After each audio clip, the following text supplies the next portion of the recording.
بسم اللہ الرحمن الرحیم ایاک نعبد و ایاک نستعین۔ میرے پاکستانیوں، کل ڈاکٹر یاسمین جو کور کمانڈر کے اوپر حملہ ہوا تھا، جو گھر جلایا گیا تھا، اس کیس میں بری ہو گئی ہیں۔ عدالت نے ان کو بے قصور قرار دے دیا گیا ہے۔ اب ڈاکٹر یاسمین ہماری سینٹرل پنجاب کی پریزیڈنٹ ہیں۔ سینٹرل پنجاب کی پریزیڈنٹ جب بری ہو جاتی ہیں تو اس کا مطلب کہ یہ پارٹی پالیسی نہیں تھی، یہ جو جلائے گئے ہیں، وہ جو گھر جلایا گیا اور جدھر بھی 3-4 جگہ اور جو جگہیں جلائی گئی ہیں، یہ پارٹی پالیسی نہیں تھی، کیونکہ ڈاکٹر یاسمین تو پریزیڈنٹ ہوتے ہوئے انہوں نے پارٹی پالیسی بتانی تھی نا کیا ہے۔ تو جب وہ بری ہو گئی اور وہ ان کی ویڈیو چل رہی ہے، یوٹیوب پہ چلے جائیں، وہ بار بار کہہ رہی ہیں کہ آپ نے اندر نہیں جانا، لاؤڈ سپیکر پہ کہہ رہی ہیں اندر نہیں جانا، تو اس سے اب آگے سوالات اٹھ جاتے ہیں کہ کیا یہ جو لوگوں کو اندر ڈالا گیا، 10,000 سے زیادہ لوگ جیلوں میں ہیں، کیا یہ ایک پری پلان ایک منصوبہ بنا ہوا تھا کہ اس کی آڑ لے کے یہ جو کور کمانڈر کا گھر ہے اور یہ جو اور جگہوں پہ آگے لگی ہیں، ان کی آڑ لے کے ساری پارٹی کو بین کرنا تھا؟ ساری پارٹی کے اوپر جس طرح کا اس وقت ظلم و تشدد کیا جا رہا ہے، کیا یہ پہلے سے پلان تھا؟ اب تو یہ سامنے آ رہا ہے، یہ تو اب واضح ہو گیا ہے کہ اس کا مطلب کہ جو بھی کوئی کر رہا تھا وہ پارٹی پالیسی نہیں تھی، نہیں تو ڈاکٹر یاسمین بری نہ ہوتی۔ اور میرا 27 سال کی پولیٹکس میں چیلنج کرتا ہوں کہ کہیں بھی آپ جا کے مجھے یہ بتا دیں کہ میں نے کہا ہو کہ قانون سے باہر جانا ہے۔ پرامن احتجاج، دھرنا کرنا، لانگ مارچ کرنا، جب تک وہ پرامن رہے، یہ ہمارا حق ہے، یہ میرا آئین، میری کانسٹیٹیوشن مجھے یہ حق دیتی ہے اور یہ سب کو پاکستانیوں کو دیتی ہے۔ 3 لانگ مارچز ہمارے خلاف کی گئی، 3۔ بتائیں کتنی FIR کٹی، کتنے لوگوں کو کتنوں کے گھروں میں گھس کے ان کے دروازے توڑ کے اندر جا کے لوگوں کو جیلوں میں ڈالا گیا، کتنوں کی مار پٹائی کی گئی، کتنوں کے اوپر ٹیئر گیسنگ کی گئی۔ اور مجھے یہ بتائیں کہ اب جو ہمارے لوگوں کو اندر ڈالا ہوا ہے، کیا کوئی اس کے اوپر انڈیپینڈنٹ انکوائری ہوگی یا نہیں ہوگی؟ دیکھیں، یہ ہو ہی نہیں سکتا، یہ دنیا کا قانون نہیں ہے کہ آپ ہی جج کریں، آپ ہی فیصلہ کریں سزا اور آپ سزا دے دیں، جج، جیوری، ایکسیکیوشنر۔ یہ تو دنیا میں کہیں بھی نہیں ہوتا۔ ہمیشہ جب کوئی انسیڈنٹ ہوتا ہے انڈیپینڈنٹ انکوائری ہوتی ہے۔ اور میں بار بار، میں جب سے جیل سے نکلا ہوں، میں نے چیف جسٹس کے سامنے مذمت کی اور میں نے تب بھی کہا کہ یہ ہماری کبھی پالیسی نہیں رہی۔ جو پارٹی الیکشن چاہ رہی ہے وہ انتشار نہیں چاہتی، کیونکہ انتشار تو وہ چاہ رہے ہیں جو الیکشن سے بھاگ رہے ہیں، اور یہ جو بھاگ رہے تھے الیکشن سے، یہ ساروں کی مل کے سازش تھی۔ دیکھیں، اب پیچھے جائے نا، میں بیل پہ تھا، میں ہائی کورٹ کے اندر بیٹھا ہوا ہوں، مجھے کوئی میرے پر چارج بھی نہیں تھا۔ اسلام آباد جانے سے پہلے میں نے یہ کہا کہ اگر کوئی وارنٹ نکلی تو میرے سامنے رکھے، میں چپ کر کے ایکسیپٹ کر کے آپ مجھے جیل میں لے جائیں۔ یہ میں کہہ کے نکلا تھا۔ پھر کیا ضرورت تھی کہ اتنا بڑا ایک کمانڈو سٹائل حملہ ہوتا ہے، شیشے توڑتے ہیں، لوگوں کو ڈنڈے مارتے ہیں، جس طرح کہ وہ بیچارے وہاں کام کرنے والے جو رجسٹری آفس میں تھے ان کو ماریں پڑتی ہیں، کمپیوٹر توڑ دیتے ہیں، شیشے توڑ دیتے ہیں، اور مجھے ایک دہشت گرد کی طرح پکڑ کے لے کے جاتے ہیں، جو اس کی ساری دنیا میں وہ چلی جاتی ہیں تصویریں۔ تو اس کا بعد تو رد عمل آنا تھا۔ تو اب میں یہ سوچ رہا ہوں کہ کیا یہ جان کے کیا گیا تھا؟ کیونکہ مجھے آرام سے بھی پکڑ سکتے تھے، مجھے پولیس بھی پکڑ سکتی تھی، میں ہائی کورٹ سے باہر نکلتا تب بھی پکڑ سکتے تھے، میرے ساتھ تو کوئی لوگ ہی نہیں تھے۔ تو کیا وہ سارا کچھ کرنا، وہ مار دھاڑ کرنا، کیا یہ منصوبے کا حصہ تھا؟ اور یقین کریں، جیسے ہی میں اندر گاڑی کے بیٹھا ہوں، جب انہوں پکڑ کے لے کے گئے، بڑی میرے سے تمیز سے باتیں ہوئی، کوئی میرے سے برا سلوک نہیں ہوا، وہاں سے لے کے نیب میں۔ تو کیا یہ دکھانے کے لیے سب کچھ تھا جس کا رد عمل آیا اور وہ پہلے سے پلان کیا ہوا تھا، یہ جو سب کچھ ہوا ہے. میں پھر سے کہتا ہوں کہ اگر سچ پہ پہنچنا ہے تو وہ صرف ایک طرح کہ ایک انڈیپینڈنٹ انکوائری کی جائے. اور یہ جو ہوا ہے ڈاکٹر یاسمین کی جو بری کیا گیا، اور وہ ہونا ہی تھا انہوں نے بری، کیونکہ ان کی تو ویڈیو چل رہی تھی کہتے کہ اندر نہیں جانا آپ نے، اور روک رہی تھی لوگوں کو، تو اس سے تو بری ہونا تھا. لیکن یہ ہماری پریزیڈنٹ تھی سینٹرل پنجاب کی، سارا سینٹرل پنجاب ان کے نیچے تھا، تو جو بھی انہوں نے بولنا تھا وہ ہماری پالیسی تھی. تو ایک تو میں یہ آج کہنا چاہتا تھا کہ یہ ایک ایسی چیز ہوئی ہے کہ جو سب کو، جو ہمارے اوپر ساروں کو غدار بنا دیا، فوج کے دشمن بنا دیے، یہ سب کو آپ سوال پوچھنا چاہیے کہ اس کے پیچھے کون تھا. دوسری چیز، میں اپنے کارکنوں کی اب بات کرنا چاہتا ہوں، کیونکہ میرے پاس اب جو نکل کے آئے ہیں کارکن، ابھی میں باہر، میرے ایک کارکن جس کو 17 دن جیل میں رکھا ہے وہ واپس آیا. سارے ایک ہی کہانی سنا رہے ہیں، اتنے زیادہ لوگ ہیں، جیل چھوٹا ہے، سب کو وہاں بند کیا ہوا ہے، یعنی وہ جیل میں گنجائش ہی نہیں ہے جو جیلوں میں جتنے زیادہ لوگوں کو انہوں نے بند کیا ہوا ہے. کس حالات میں وہ رہ رہے ہیں، کس طرح گندگی ہے وہاں، کھانا ان کو دیا نہیں جاتا، 2 دن کہتا ہم نے روزے رکھے ہیں، کھانا ہی نہیں تھا. اور پھر ان سے جو سلوک کیا گیا، یعنی ایسے رکھا گیا، یہ پولیٹیکل ورکرز ہے، انہوں نے کوئی کرائم نہیں کی، ان کی ابھی تو کرائم ثابت ہی نہیں ہوئی. اور پھر وہ بتاتے ہیں ہم جاتے تھے ادھر عدالت میں، وہاں سے نکلتے تھے دوسرے کیس پہ اندر ڈال دیا. اب یہ جو آدمی نکلا ہے، یہ صرف یہ کوئی 40 لوگ رہا ہوئے ہیں، 40 میں سے 7-8 نکلے ہیں، باقیوں کو پھر جیلوں میں ڈال دیا. تو یہ مجھے بتائیے کون سا قانون ہے آج پاکستان میں؟ میں یہ سوال پوچھتا ہوں کہ جو بھی آج حکمرانی کر رہے ہیں، کیا ان کو اندازہ ہے کہ یہ پاکستان کو کتنا نقصان پہنچایا جا رہا ہے؟ ٹھیک ہے، تحریک انصاف کو کمزور کیا جا رہا ہے، توڑا جا رہا ہے، لوگوں کو دھمکیاں دے کے چھڑوائی جا رہی ہے پارٹی، گھروں میں گھس جاتے ہیں، اگر وہ نہیں ملتے تو ان کے جاننے والے یعنی خاندان کے لوگوں کو پکڑ کے لے جاتے ہیں. اگر وہاں کوئی گھر میں کوئی نہیں ہے تو ان کے پھر جو رشتہ دار کہیں رہ رہے ہیں، بہنیں رہ رہی ہیں، ان کے اوپر پیچھے پڑ جاتے ہیں، ان کو اٹھا کے لے جاتے ہیں. پھر بزنسز تباہ کر رہے ہیں، جو حماد اظہر کی فیکٹری بند کر دی ہے. اور بھی میں سب کا بتاؤں کہ جن کے ہمارے جن کے کاروبار تھے، کاروبار بند کر دیے. عاطف خان کا کاروبار 100 سے زیادہ لوگ وہاں کام کرتے تھے، وہ بند کر دیا. وہ ایکسپورٹ کرتے تھے چیزیں، وہ رہ گئی بیچ میں.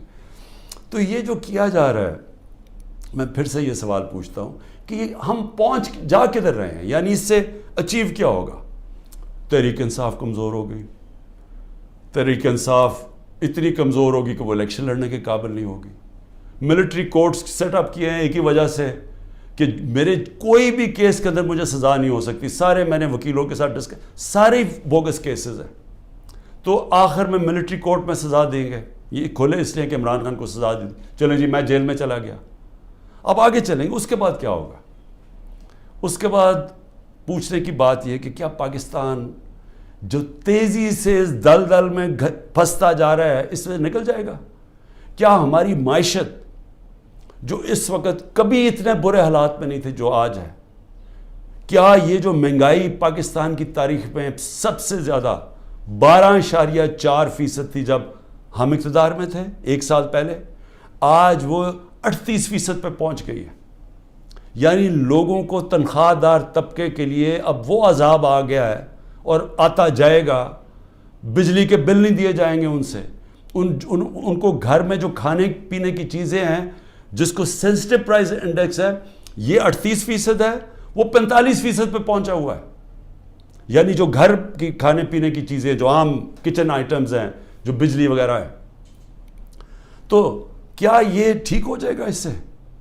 کیا مجھے کوئی یہ آج بتا دے کہ تحریک انصاف چلیں الیکشن بھی ہار گئی، کیا یہی لوگ آئیں گے نا واپس جو ابھی اقتدار میں بیٹھے ہوئے ہیں؟ تو انہوں نے تو 1 سال میں ملک کو تباہی بیڑا غرق کر کے رکھ دیا.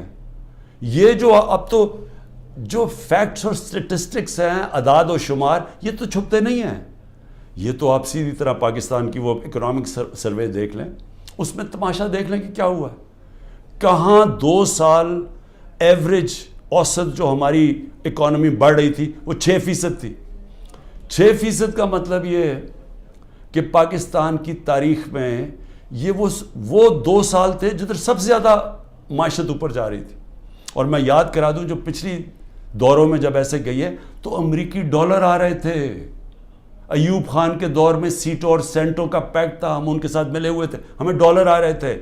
ضیاء الحق کے دور میں ہم افغان جہاد کا حصہ بنے تھے, تب بھی ڈالر آ رہے تھے. جنرل مشرف کے دور میں 1-2 سال جو ترقی ہوئی تھی وہ ہم وار آن ٹیرر میں ان کے ساتھ ملے ہوئے تھے, تب بھی ڈالر آ رہے تھے. یہ باہر سے ڈالرز آنے کے بغیر ملک میں 6% اوسط ہماری جو اکنامک گروتھ ہوئی, اور یہ ایک شعبے میں نہیں ہوئی. زرعی جو ہم نے چینجز کیے, جو انسینٹیوز دیے, 4.5%, 17 سال کے بعد ہماری زرعی گروتھ ہوئی. ہماری جو لارج سکیل مینوفیکچرنگ تھی, جو اصل نوکریاں ہیں, وہ 17 سال کے بعد وہ اتنی تیزی سے بڑھ رہی تھی 10.4% پہ. تو جو انڈسٹری بھی بڑھ رہی تھی, ہماری زراعت بھی, جو پروڈکشن سینٹر سے بڑھ رہے تھے, پہلی دفعہ زور لگایا تھا ہم نے آئی ٹی کے اوپر, ٹیکنالوجی کے اوپر, جو 75% اس کی ایکسپورٹس بڑھ گئی تھیں, اور آگے انہوں نے اور آگے جا رہا تھا. بیرون ملک سے اوورسیز پاکستانی پیسہ بھیج رہے تھے. روشن ڈیجیٹل اکاؤنٹ میں $5 ارب آ چکا تھا, اور 1.5 سال کے اندر, اور تیزی سے بڑھ رہا تھا. یعنی بیرون ملک پاکستانیوں کا پیسہ آنا شروع ہو گیا تھا. بڑے پروجیکٹس تھے ہمارے, جس طرح وہ راوی سٹی, اس طرح کے بڑے پروجیکٹس میں اوورسیز پاکستانی کا ہم نے پیسہ لے کے آنا تھا. کیونکہ ابھی تو صرف گھروں میں گھر لیتے ہیں نا, وہ زیادہ سے زیادہ ریل اسٹیٹ میں, لیکن اصل جو پیسہ جب آپ پورا شہر بنا رہے ہیں اس میں اصل پیسہ آنا تھا, ڈالرز آنے تھے پاکستان میں. اور جو اگر یہ سندھ حکومت نہ ہمارا وہ پروجیکٹ بنڈل آئلینڈ کا ختم کرتی, بڑے بڑے اربوں ڈالر کی وہاں انویسٹرز تیار تھے آنے کے لیے, تو پاکستان میں ڈالرز بھی آ رہے تھے. اتنے زیادہ, جو آپ بڑے بڑے بزنس مین سے پوچھیں کبھی اتنے ان کے نفع ہوئے ہیں, بزنسز بڑھ رہی تھیں. تو ملک جب ترقی کر رہا تھا, اس کو جب اب یہاں پہنچایا ہے, اور ان لوگوں نے آ کے آج تباہی کے کنارے پہ کھڑا کر دیا ہے. نہ باہر سے انویسٹمنٹ آ رہی ہے, نہ کوئی پیسہ آ رہا ہے, نہ باہر سے کسی کو اعتماد ہے, نہ اندر سے. تو کیا انہوں نے ان کو اب آگے لے جا کے ملک ٹھیک کرنا ہے؟ تو میرا سوال 2 اور ہیں کہ ملک تو تب ٹھیک ہوگا جب رول آف لا ہوگا. جب تک ملک میں قانون کی حکمرانی نہیں آتی, کبھی بھی اس ملک کے اندر خوشحالی نہیں آئے گی, انویسٹمنٹ نہیں آئے گی. تو یہ تو ہم دوسری طرف چلے گئے ہیں. ہماری عدلیہ نے ایک بڑا ایک پہلے ہمیشہ اقتدار کے ساتھ چلتی تھی. ایک سجاد علی شاہ چیف جسٹس نے کوشش کی, ان کے اوپر پورا نواز شریف کا مافیا نے پورا ان کو ڈنڈوں سے اٹیک کر کے تو ان کو فارغ کر دیا, پیسے چلا کے. اس کے بعد ہماری عدلیہ کبھی آزاد نہیں تھی, یعنی کوشش بھی نہیں کی. پہلی دفعہ 2007 میں وکلا کی موومنٹ شروع ہوئی, چیف جسٹس کے ساتھ وکلا کھڑے ہوئے, آہستہ آہستہ قوم کھڑی ہوئی, اور پہلی دفعہ پاکستان میں امید ہوئی کہ ہماری عدلیہ آزاد ہو رہی ہے. اور عدلیہ نے اچھے فیصلے کیے, لوگوں کو اعتماد آنا شروع ہوا آہستہ آہستہ عدلیہ میں. وہ سارا کچھ آج تباہی کے کنارے پہ پھر سے پہنچ گیا. آج عدلیہ سہم گئی ہے, ان کو ڈرایا دھمکایا جا رہا ہے, ججز کو ٹیلی فونز کال جا رہی ہیں, ان کے اوپر ٹیپیں دکھائی جا رہی ہیں بلیک میل کے لیے, یا آپ کے ٹیپیں ہیں, یا آپ کے اوپر یہ کوئی کیسز بنائے ہوئے ہیں. وہ گھبرائے سہمے ہوئے ہیں. جو ججز کا ہم نے حالات دیکھے ہیں, وہ اس مشکل حالات میں بھی پوری کوشش کر رہے ہیں کہ قانون کے ساتھ چلیں, لیکن ان کے اوپر وہ پریشر ڈالا جا رہا ہے کہ وہ کام کریں جو کہ سارا وقت ہماری عدلیہ کرتی ہے, طاقتور کے ساتھ چلے جائیں. اور پھر میڈیا کو جس طرح انہوں نے میڈیا کا منہ بند کیا ہے, اور جس طرح کی دھمکی دی گئی ہے, اور میں آج یہ پوچھنا چاہتا ہوں, وہ بڑے بڑے لوگ جو ہمارے دور پہ کہتے تھے کہ جی میڈیا کی آزادی کے اوپر ہم کوشش کر رہے ہیں وہ آزادی واپس لینے کے لیے, میں آج ان سے پوچھتا ہوں کہ آج وہ کدھر چلے گئے ہیں؟ آج کیوں نہیں آپ بول رہے؟ آج تو آپ کے اوپر وہ میڈیا کے اوپر کیا, یہ مارشل لاز کے اندر بھی نہیں ایسا تھا. مشرف کے مارشل لا میں بالکل اس طرح کی پابندیاں نہیں لگی تھی. آپ دیکھ لیں مشرف کا مارشل لا, یعنی میں اپوزیشن میں تھا, ہمیں پوری موقع ملتا تھا بولنے کا. آج تو نام بھی نہیں عمران خان کا کوئی لے سکتا, تحریک انصاف کا کوئی نمائندہ بھی نہیں جا سکتا. تو کدھر کی میڈیا کی آزادی؟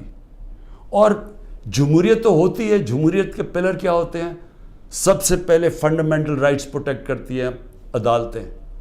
جو ہمارے شہریوں کے فنڈامنٹل رائٹ ہے پرامن احتجاج کرنے کا, وہ ختم ہو گیا. ایک پولیٹیکل پارٹی کی اپنے جو ایکٹیویٹیز کرنے کے لیے جو اپنی جلسے کرتے ہیں, جلوس کرتے ہیں, وہ سب ختم ہو گئے ہیں. ایک پوری جو پارٹی 60 سے 70% پاکستان میں سب سے بڑی پارٹی ہے, اس کو بند کیا جا رہا ہے. اس کا مطلب جمہوریت ختم کی جا رہی ہے. عدالتوں کو دبایا جا رہا ہے, سپریم کورٹ کو تقسیم کیا ہوا ہے اور ان کو کمزور کیا گیا ہے. ان کے اوپر پریشر ڈالا ہوا ہے کہ وہ فیصلے نہ کریں, جمہوریت کے ساتھ نہ کھڑے ہوں. اور میڈیا کا وہ منہ بند کر دیا جو کہ پھر اس کے بغیر تو جمہوریت چلتی نہیں آزاد میڈیا کے. تو آزادی رائے بھی ختم ہو گئی ہے. تو اب رہ کیا گیا ہے؟ اب رہ گیا ہے یہ کہ یا ہم چپ کر کے یہ طاقت کی حکمرانی مان لیں اور اب جائیں اسی جو پہلے پاکستان پہلے جو ڈارک ایجز میں کہتا ہوں, جو ہمارے برے وقت تھے کہ جدھر ہم دنیا کے اندر ہمارا مذاق اڑتا تھا کہ جناب پاکستان میں تو ملٹری ڈکٹیٹرشپ, یہاں تو آزادی نہیں, جمہوریت. بار بار ہندوستان سارے فورمز پہ کہتا تھا کہ پاکستان میں جمہوریت ہی نہیں, ہم بات کس سے کریں. اور آج واپس اسی دور کی طرف جا رہے ہیں. یعنی جمہوریت کو جو تباہی کی طرف لے کے جا رہے ہیں, اس کا مطلب آزادی جا رہی ہے. حقیقی جمہوریت وہ ہوتی ہے, وہی حقیقی آزادی دیتی ہے, کیونکہ وہ آپ کے بنیادی حقوق کی حفاظت کرتی ہے, وہ انصاف دیتی ہے. طاقتور سے آپ کا نظام, آپ کا آئین آپ کو تحفظ دیتا ہے, لوگوں کو آزاد کر دیتا ہے. تو یہ تو پھر وہ واپس چلے گئے وہاں. یہاں تو کوئی آزادی نہیں ہے اب. یہاں تو ہر قسم کی آزادی پہ پابندی لگ گئی ہے. تو یہ آزادی کے اوپر پابندی نہیں لگی, یہ ملک کے فیوچر کے اوپر پابندی لگ گئی ہے. ملک اس دلدل میں سے نکلا گا کیسے؟ مجھے یہ بتائیں کہ ان کے پاس اب کیا فارمولا ہے. میں آپ کو بتاتا ہوں کیا فارمولا ہے. ایک ہی فارمولا ہے کہ پاکستان کے اندر رول آف لا قائم کریں. اس ملک کے اندر جب تک لوگوں کو, انویسٹرز کو, جو باہر سرمایہ کار ہیں, جو سب سے بڑی آپ کی طاقت اوورسیز پاکستانی ہیں, جب تک ان کو اعتماد نہیں ہوگا پاکستان کے جسٹس سسٹم پہ, انویسٹمنٹ نہیں آنے لگی اور سرمایہ کاری نہیں آئے گی, تو ہم تو ایسے کر کے بھیک مانگ کے کھڑے ہوں گے کہ کہیں سے کوئی ہمارا دوست ملک ہمیں پیسے ڈالرز دے دے. تو اصل تو ڈالرز آنے ہیں سرمایہ کاری سے. وہ تب آئیں گے جب ان کو اعتماد ہو پاکستان کے جسٹس سسٹم پہ.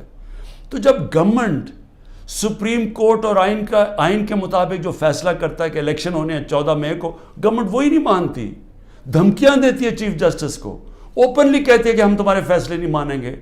تو اس ملک کے اندر کون اس ملک کے انصاف کے نظام کے اوپر اعتماد کرے گا؟ اور جو سرمایہ کار ہوتا ہے, جس نے محنت سے اپنا سرمایہ جمع کیا ہوتا ہے, وہ بہت گھبراتا ہے, بڑی جلدی گھبرا جاتا ہے. اس کو جب تک اعتماد نہیں ہوتا کہ میرا سرمایہ کو ایک ملک کا انصاف کا نظام تحفظ دے گا, میں جب بزنس کروں گا تو میرے پاس اگر فراڈ ہوا تو میرے پاس ایک جسٹس سسٹم ہے, وہ پروٹیکٹ کرے گا مجھے, وہ انویسٹمنٹ نہیں کرتا.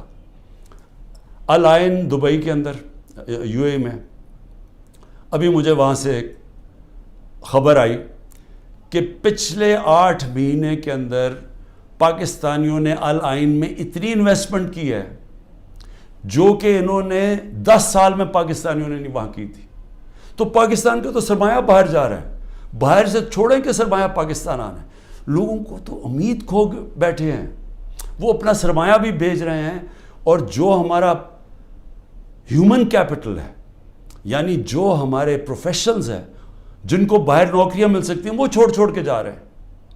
تو آگے تو ہمارا امید ہی ختم ہو گئی ہے. تو یہ اگر سارا پلان ہے کہ کسی طرح یہ سب کچھ ہو رہا ہے تحریک انصاف کو ختم کرنے کے لیے, تو اس کے بعد آگے تو پلان بتائیں کہ ختم کر کے پھر کیا کرنا ہے. تو وہ تو کوئی نظر ہی نہیں آ رہا, ان کا تو کوئی روڈ میپ ہے نہ ان کے پاس تو ہوتا تو اب تک یہ ٹھیک کر چکے ہوتے ملک کو. تو یہ تو کسی کے نہ اسٹیبلشمنٹ کے پاس کوئی روڈ میپ ہے. تو یہ تو ہمیں اندھیرے میں لے کے جا رہے ہیں. اس لیے میں صرف اپنی قوم کو آج یہ کہنا چاہتا تھا کہ دیکھیں, 2 راستے ہیں. فیصلہ ہم نے کرنا ہے کہ کیا ہم نے یہ ایک جنگل کے قانون کی طرف جانا ہے اور تباہی کی طرف اور اندھیرے کی طرف، یا ہم نے ساری قوم نے جد و جہد کرنی ہے آزادی کی طرف، رول آف لاء کی طرف، کانسٹیٹیوشن کی طرف، حقیقی جمہوریت کی طرف اور خوشحالی کی طرف۔ یہ دو راستے اب آ گئے، اور میں یہ امید رکھتا ہوں کہ جس طرح میں کھڑا ہوں اور اینڈ تک جب تک زندہ ہوں کھڑا رہوں گا، آپ نے بھی اس ملک کی حقیقی آزادی کے لیے کھڑے رہنا ہے۔ شکریہ۔